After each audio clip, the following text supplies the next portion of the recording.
9 मई 2003 को लखनऊ में एक लड़की का कत्ल हो जाता है और इस कत्ल में यूपी के पूर्वांचल के बाहुबली नेता का नाम आता है, जो 4 बार का विधायक और कैबिनेट मंत्री था और पुलिस की उससे पूछताछ करने की हिम्मत नहीं थी। फिर सीबीआई केस की जांच करती है। नेताजी को उम्र कैद की सजा भी हो जाती है, लेकिन वो बाहुबली नेता अपनी उम्र कैद की सजा जेल में कम और अस्पताल में ज्यादा काटता है और आज के समय वो इस केस से रिहा भी हो चुका है। हम बात करें हैं मधुमिता शुक्ला हत्याकांड की। आखिर क्या है मधुमिता शुक्ला केस की पूरी कहानी, जानेंगे विस्तार से। उससे पहले अगर आप हमारे चैनल पर पहली बार आए हैं तो चैनल को सब्सक्राइब जरूर कर लें। कहानी शुरू होती है यूपी के लखीमपुर खीरी से, जहां एक शुक्ला फैमिली रहती थी, एक साधारण परिवार जिसके मुखिया की हाल ही में मौत हो गई थी। और अब परिवार में 3 भाई बहन और उनकी एक माँ थी। 3 भाई बहनों में से एक थी मधुमिता। मधुमिता को बचपन से ही कविताएं लिखने का शौक था और 16-17 साल की उम्र में ही मधुमिता स्टेज पर कविताएं सुनाने लगती है। उसकी कविता सुनाने का जो अंदाज था उससे वो थोड़े ही समय में फेमस हो जाती है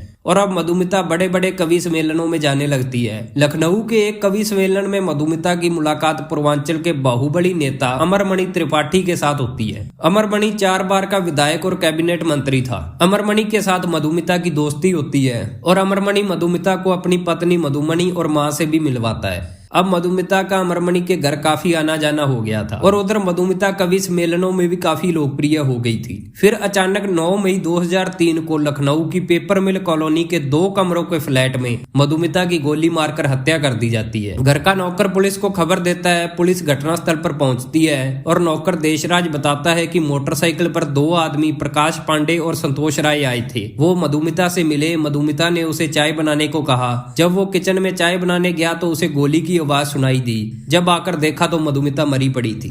उन दोनों आदमियों को देशराज पहचानता था। उन्हें अक्सर अमरमणि त्रिपाठी के करीब देखा जाता था। पुलिस लाश का पोस्टमार्टम करवाती है। जब पोस्टमार्टम होता है तो पता चलता है कि मधुमिता 7 महीने की गर्भवती थी। फिर मधुमिता का परिवार अमरमणि त्रिपाठी पर हत्या का आरोप लगाता है। मधुमिता के घर से एक डायरी मिलती है जिससे पता चलता है कि अमरमणि और मधुमिता के संबंध थे।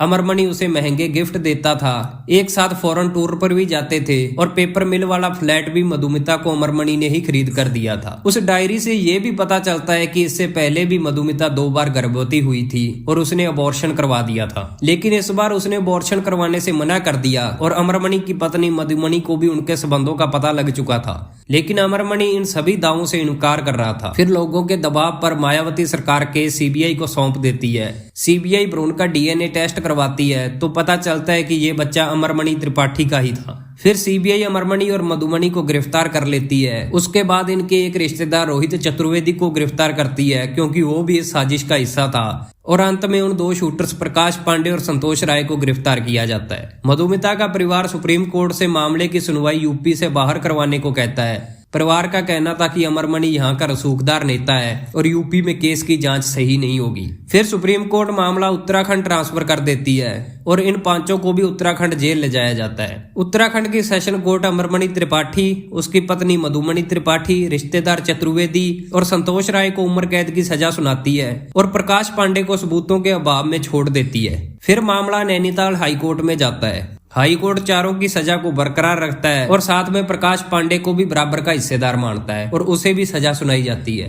इस दौरान 2007 में अमरमणि त्रिपाठी जेल से इलेक्शन भी जीत जाता है। फिर अमरमणि और उनकी पत्नी बीमारी का हवाला देकर गोरखपुर के बीआरडी हॉस्पिटल में एडमिट होते हैं और उसके बाद वो जेल में कम और हॉस्पिटल में ज्यादा रहते हैं। अभी हाल ही में अमरमणि और मधुमणि को यूपी के 2018 की नीति के तहत रिहा कर दिया गया है। उन्हें रिहा करने की वजह जेल में उनका अच्छा आचरण, सेहत ठीक ना होना और यूपी के 2018 नीति के आधार पर 16 साल की सजा काटना बताई गई है। लेकिन मधुमिता शुक्ला की बहन निधि शुक्ला का कहना है कि 2013 के बाद अमरमणि और मधुमणि ने अपना 60% से अधिक वक्त अस्पताल में बिताया है। उन्होंने अपनी आधी उम्र कैद तो अस्पताल में निकाल दी। अब अमरमणि और मधुमणि दोनों केस से रिहा हैं। इस कहानी का मकसद आपको जानकारी देना है, आपको जागरूक करना है। हमारा मकसद किसी की भावनाओं को आहत करना नहीं है।